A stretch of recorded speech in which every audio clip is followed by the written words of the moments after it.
Dulu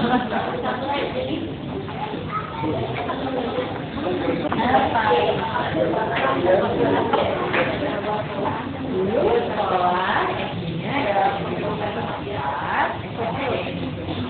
dulu SMA dulu kuliahnya di udah kita waktu kecil nggak jadi presenter, macam-macam ganti kita ditanya pernah pengen jadi dokter, pernah pengen jadi insinyur, pernah pengen jadi duta besar walaupun nggak ngerti apa itu duta besar.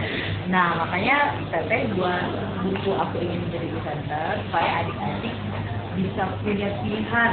Kalau pekerjaan kalau udah besar tuh ada apa aja sih? Salah satunya jadi presenter. Kalau jadi kemudian baru mulai masuk kerja di TV. Pertama kali bekerja di TVRI Bandung. Setelah itu pindah ke Transvisi. Lalu tahun 2007 sampai sekarang Teteh bekerja di TV.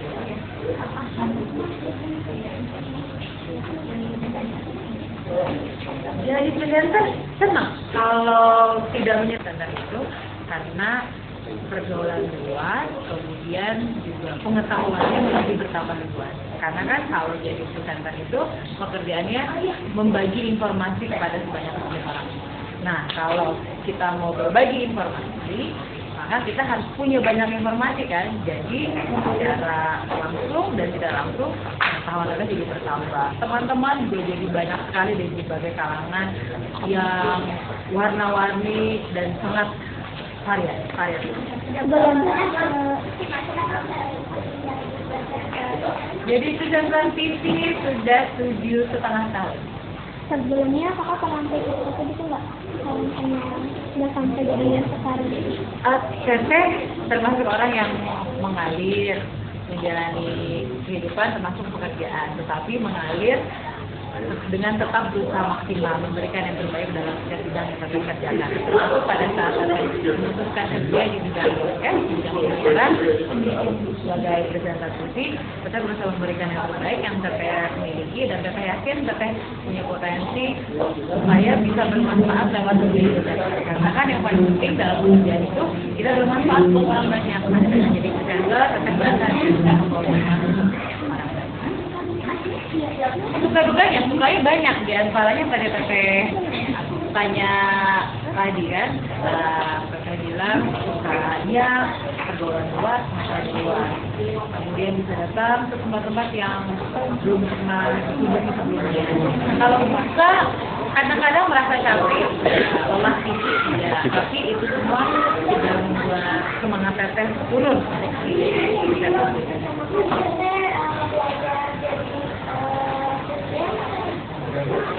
Pertama kali jadi penyiar radio di Para Muda tahun 2000 ada pelatihan pelatihnya Pak Eko Junior, ada panggilnya Mas Eko Junior. Nah itu yang pertama kali mengajarkan bidang penyiaran. Tapi saya baru pertama kali siaran tahun 2000. Siapa yang mendorong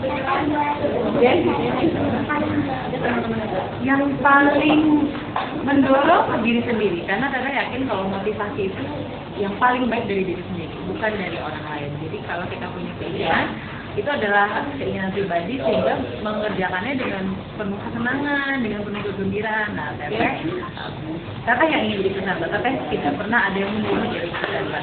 Tapi setelah Teteh jadi presenter, didukung oleh banyak orang, terutama keluarga, orang tua, kakak, adik, semua yang mendukung. Dan sekarang setelah kita menikah, suami Teteh sangat mendukung pekerjaan Teteh.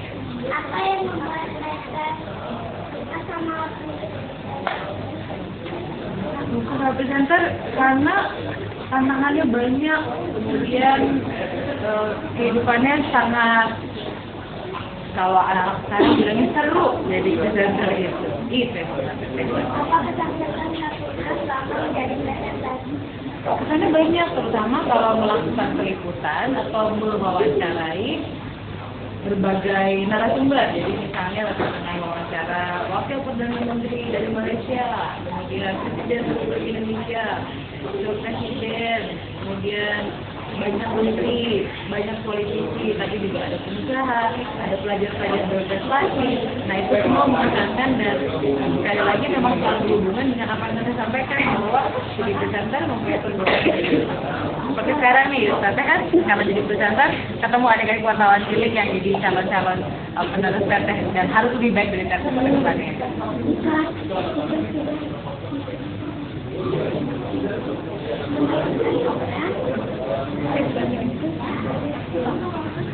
Kalau sakit tidak boleh dipaksakan, karena kan kalau sakit kemudian kita tidak bisa maksimal mengerjakan tugas, berarti malah tugasnya tidak bisa terlaksana dengan baik. Tapi bisa mungkin justru malah kita harus mencegah sakitnya. Jadi menjaga kesehatan kan jauh lebih baik ya daripada mengobati pada saat sakit. Jadi menjaga kesehatan, makan cukup, istirahat cukup. Kemudian kadang-kadang kalau sedang perlu vitamin, tapi kalau sedang sakit teteh juga pernah selama bekerja jadi presenter, sakit pernah 2 kali masuk rumah sakit. Nah kalau masuk rumah sakit kan nggak bisa kerja. Belajar kemana untuk menjadi seorang presenter? Sebetulnya yang paling membuat teteh bisa bicara di depan umum, di depan orang-orangnya, pertamanya kan teteh ikut organisasi. Waktu SMP teteh aktif Pangeran Remaja, OSIS, kemudian Paskibra, SMA juga sama, Paskibra, kemudian pada saat kuliah sebagai eksekutif mahasiswa. Nah itu adalah cikal bakalnya memunculkan kepercayaan diri sehingga bisa tampil di depan orang-orangnya, baru kemudian berlatih siaran sebagai penyiar profesionalnya setelah tahun 2000. Sama-sama.